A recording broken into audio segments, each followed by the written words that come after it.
الحمدللہ رب العالمین والصلاة والسلام علی سید الانبیاء والمرسلین وعلی آلہ واصحابہ اجمعین، اما بعد، فاعوذ باللہ من الشیطان الرجیم، بسم اللہ الرحمن الرحیم۔ حضرت جابر بن سمرہ رضی اللہ تعالیٰ عنہ سے مروی ہے، کہتے ہیں کہ اہل کوفہ نے حضرت سعد بن ابی وقاص رضی اللہ تعالیٰ عنہ کے متعلق شکایات کی حضرت امیر المؤمنین عمر فاروق رضی اللہ تعالیٰ عنہ سے، تو حضرت عمر فاروق رضی اللہ تعالیٰ عنہ نے حضرت عمار کو ان کا عامل بنا کر بھیجا اور حضرت سعد بن ابی وقاص رضی اللہ تعالیٰ عنہ کو بلایا۔ ان کی جو بھی شکایات تھیں ان میں سے ایک شکایت یہ بھی تھی کہ حضرت سعد بن ابی وقاص رضی اللہ تعالیٰ عنہ صحیح طریقے سے نماز نہیں پڑھاتے۔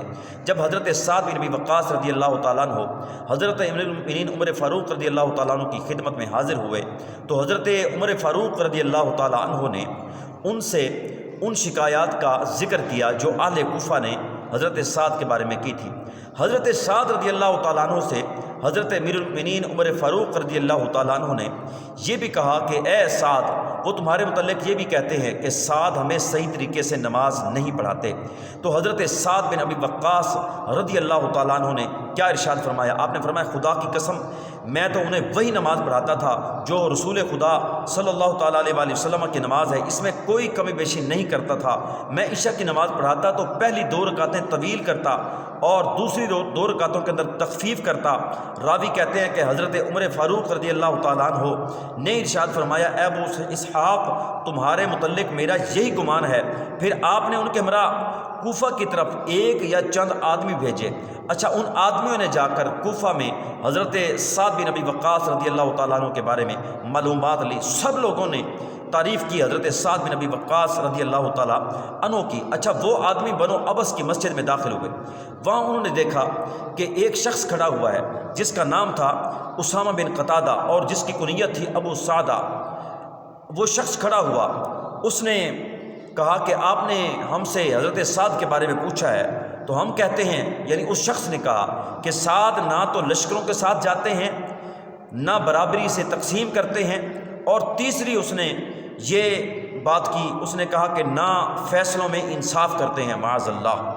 جب حضرت سعد رضی اللہ تعالیٰ عنہ کے ان کی ذات پر بہتان باندھا تو حضرت سعد رضی اللہ تعالیٰ عنہ کھڑے ہو گئے۔ آپ نے ارشاد فرمایا، خدا کی قسم، میں اللہ تعالیٰ سے 3 دعائیں کروں گا، سنیے۔ جو حضور علیہ الصلوۃ والسلام کے صحابہ کے گستاخ ہیں ان کے لیے بڑی زبردست قسم کی پھکی ہے۔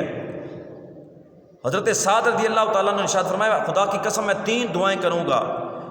جو دعائیں حضرت سعد نے کی وہ سنیے۔ حضرت سعد نے ارشاد فرمایا، اے اللہ، اگر یہ تیرا بندہ جھوٹا ہے، محض ریا اور لوگوں کو سنانے کے لیے کھڑا ہوا ہے، تو اس کی عمر کو لمبا کر دے۔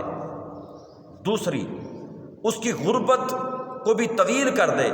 اور تیسری بد دعا جو حضرت سعد بن ابی وقاص رضی اللہ تعالیٰ عنہ نے کی، ارشاد فرمائے، اسے فتنوں میں مبتلا کر دے۔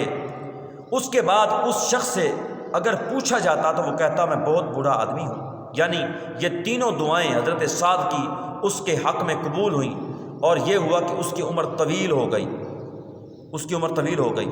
اچھا، جب عمر طویل ہوئی تو اس شخص سے جب پوچھا جاتا تو وہ کہتا کہ میں بہت بوڑھا آدمی ہوں اور آزمائشوں میں مبتلا ہوں، مجھے سعد کی بد دعا لگ گئی ہے۔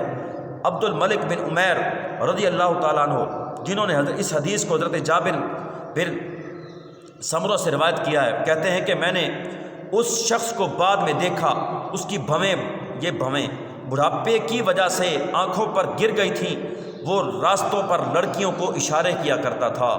استغفر اللہ۔ پناہ مانگے وہ لوگ جو نبی پاک صلی اللہ تعالیٰ علیہ وآلہ وسلم کے صحابہ کے بے ادب ہیں۔ یہ حدیث، یہ روایت ان لوگوں کے لیے مشعل راہ ہے، ان لوگوں کے لیے یہ بڑی بہترین قسم کی پھکی ہے جو حضور علیہ الصلوۃ والسلام کے صحابہ کے گستاخ ہیں۔